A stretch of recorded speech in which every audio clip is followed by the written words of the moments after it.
आदरणीय सभापति जी, हमारी सरकार का तीसरा टर्म दूर नहीं है।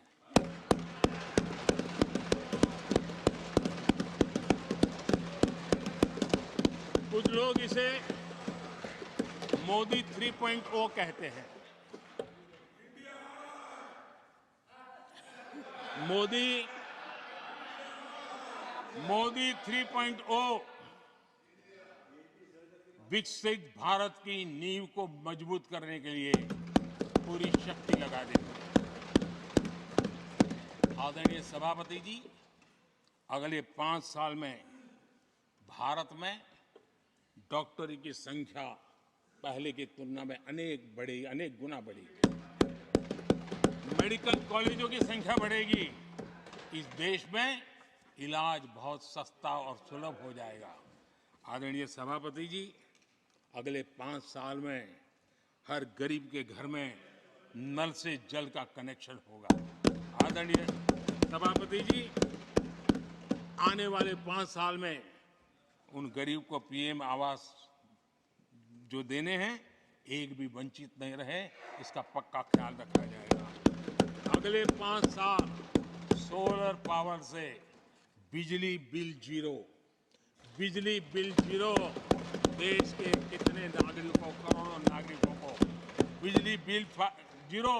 और ठीक अगर आयोजन करेंगे तो अपने घर पर बिजली बना करके बेच करके कमाई कर पाएंगे। ये अगले 5 साल का कार्यक्रम है। आदरणीय सभापति जी, अगले 5 साल देश में पाइप से गैस के कनेक्शन पूरे देश में नेटवर्क बनाने का भरपूर प्रयास किया जाएगा। सभापति जी, आने वाले 5 साल हमारी युवा शक्ति का दम पूरी दुनिया देखेगी। आप देखना आदरणीय सभापति जी, हमारे युवा स्टार्टअप्स, युवाओं के यूनिकॉर्न, इसकी संख्या लाखों में होने वाली है। और इतना ही नहीं, टियर 2, टियर 3 सिटी नए स्टार्टअप से उसकी एक नई पहचान के साथ उभरने वाला है। ये मैं 5 साल का चित्र मेरे सामने देख रहा हूं। आदरणीय सभापति जी, रिसर्च फंडिंग, उसकी वृद्धि का प्रभाव आप देखना। पिछले 7 दशक में जितने पेटेंट नहीं हुए हैं, उतने रिकॉर्ड पेटेंट फाइल होने का दिन आने वाले 5 साल में मैं देख रहा हूं। आदरणीय सभापति जी, आज मेरे मध्यम वर्ग के लाखों बच्चे विदेशों में पढ़ने के लिए चले जाते हैं। मैं वो स्थिति लाना चाहता हूं कि मेरे बच्चों के लाखों रुपए बच जाएं, मेरे देश के मध्यम वर्ग के सपने पूरे हो, बेस्ट यूनिवर्सिटी मेरे देश में हो, उच्चतम शिक्षा उनको मेरे देश में मिले और मेरे बच्चों का, उनके परिवार का पैसा बचे। इसलिए मैं कह रहा, आदरणीय सभापति जी, आने वाले 5 साल आप देख रहा, कोई भी इंटरनेशनल खेल की कंपटीशन ऐसी नहीं होगी जिसमें भारत का झंडे हर जगह बढ़ना था। मैं देखने वाला हूं 5 साल खेल जगत के अंदर दुनिया में भारत के युवा की शक्ति की पहचान देना है।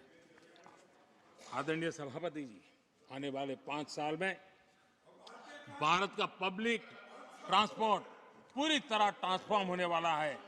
अगले 5 साल में गरीब और मिडिल क्लास को तेल और शानदार यात्रा की सुविधाएं बहुत आसानी से मिलने वाली है, तेज मिलने वाली है, पूरी ताकत से व्यवस्था होने वाली है। अगले 5 साल में देश बुलेट ट्रेन भी देखेगा और देश वंदे भारत ट्रेन का विस्तार भी देखेगा। आदरणीय सभापति जी, अगले 5 साल में आत्मनिर्भर भारत का अभियान नई ऊंचाई पर होगा। देश हर क्षेत्र में आत्मनिर्भर होता नजर आएगा। आदरणीय सभापति जी, आने वाले 5 साल में मेड इन इंडिया सेमीकंडक्टर दुनिया में हमारी गूंज होगी। इलेक्ट्रॉनिक हर गुड्स में वो चिप होगी जिसमें किसी न किसी भारतीय का पसीना होगा। आदरणीय साहब, दुनिया के इलेक्ट्रॉनिक बाजार में एक नई गति का सामर्थ्य आने वाले 5 साल में देश देखेगा। आदरणीय सभापति जी, आज देश लाखों करोड़ रुपए का तेल इंपोर्ट करता है। अपनी ऊर्जा जरूरतों के लिए हम ज्यादा से ज्यादा आत्मनिर्भर बनने की दिशा में काम करेंगे और मुझे विश्वास है हम ऊर्जा जरूरतों पर जो डिपेंडेंसी है वो कम करने में सफल होंगे। इसे इतना ही नहीं, आदरणीय सभापति जी, ग्रीन हाइड्रोजन अभियान, हम दुनिया के बाजार को लालायित करने की दिशा में आगे बढ़ रहे हैं। हमारा ग्रीन हाइड्रोजन ऊर्जा जरूरतों को पूरा करने का सामर्थ्य रहेगा। इथेनॉल की दुनिया में हम तेजी से आगे बढ़ रहे हैं। हम 20% का लक्ष्य प्राप्त करके हमारे लोगों को ट्रांसपोर्टेशन में सस्ता मिले, इसकी व्यवस्था होगी। आदरणीय सभापति जी, जब मैं 20% इथेनॉल की बात करता हूं, उसका सीधा लाभ मेरे देश के किसानों को होने वाला है। किसानों की नई बचत मिलने वाली है। देश के हजारों करोड़ रुपए आज खाद्य तेल, हम कृषि प्रधान देश तो कहते हैं, लेकिन आज भी हजारों करोड़ रुपयों का खाने का तेल हमें बाहर से लाना पड़ रहा है।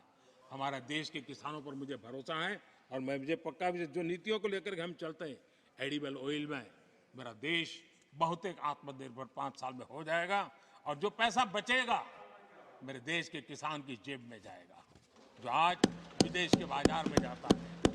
आदरणीय सभापति जी, केमिकल की खेती के कारण हमारी धरती माँ को बहुत नुकसान हो रहा है। आने वाले 5 साल में नेचुरल फार्मिंग की तरफ देश के किसानों को ले जाने में हम सफलतापूर्वक आगे बढ़ेंगे। एक नया जागृति का काम होगा, हमारी धरती माँ की भी सुरक्षा होगी।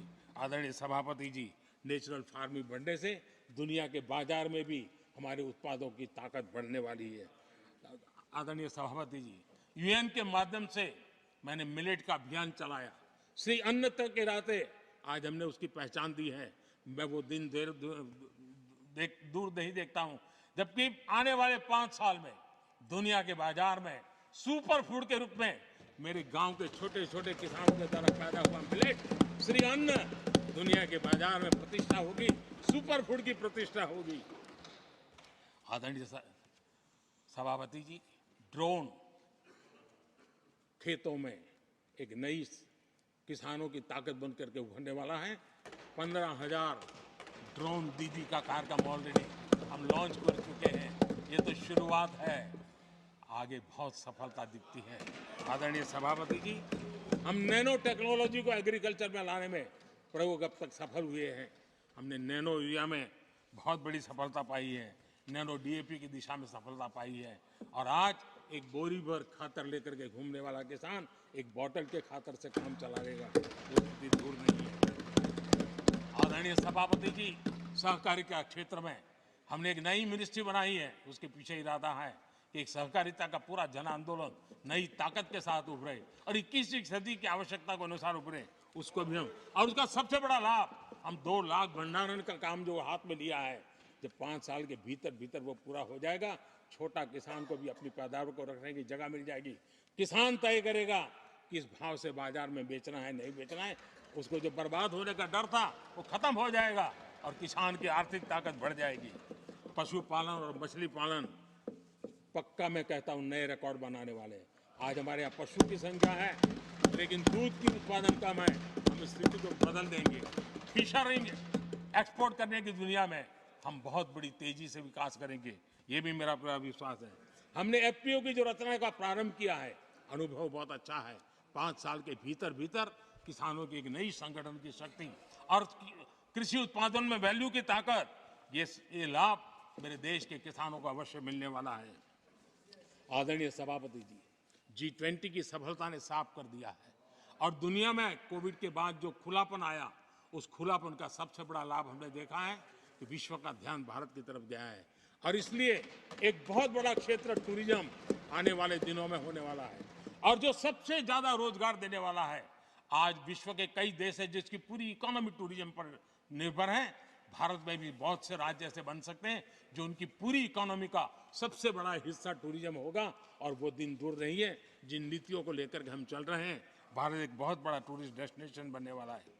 आदरणीय सभापति जी, जिसका हिसाब किताब पहले बहुत कम हुआ करता था, जिसकी बातें सुन करके हमारी मजाक उड़ाई जाती थी, जब मैं डिजिटल इंडिया की चर्चा करता था, जब मैं फिनटेक की चर्चा करता था, तब मैं जरा आउट ऑफ बॉक्स के बातें कर रहा हूं ऐसा लोगों को लगता था। आउटडेटेड सोच वालों के लिए सामर्थ्य का अभाव था, लेकिन मैं पूरा विश्वास से कहता हूं आदरणीय सभापति जी, आने वाले 5 वर्ष डिजिटल इकोनॉमी की दुनिया में भारत का डंका बजने वाला है। भारत एक नई शक्ति है और डिजिटल व्यवस्थाएं भारत के सामर्थ्य को बढ़ाने वाली है। विश्व मानता है कि एआई का सबसे ज्यादा उपयोग कोई करने का सामर्थ्य किसी देश में होगा तो हिंदुस्तान में होगा। लेटेस्ट से लेटेस्ट टेक्नोलॉजी का उपयोग मेरा देश करेगा। आदरणीय सभापति जी, स्पेस की दुनिया में भारत का नाम रोशन हो रहा है। हमारे वैज्ञानिकों का पराक्रम नजर आने वाला, और आने वाले 5 साल का जो कार्यक्रम है ना, मैं आज उसको शब्दों में बयान नहीं करना चाहता हूं, लेकिन विश्व को अचंभित करने की दिशा में हमारे वैज्ञानिक स्पेस की दुनिया में भारत को ले जाएंगे, ये मेरा पक्का विश्वास है। आदरणीय सभापति, ग्रासरूट लेवल की इकोनॉमी में बहुत बड़ा बदलाव, 10 करोड़ स्वयं सहायता जूथों में हमारी माताएं बहनें जुड़ी हो, और 3 करोड़ हमारी लखपति दीदी, ये अपने आप में हमारे बेटियों के उत्कर्ष की गाथा लिखते हैं।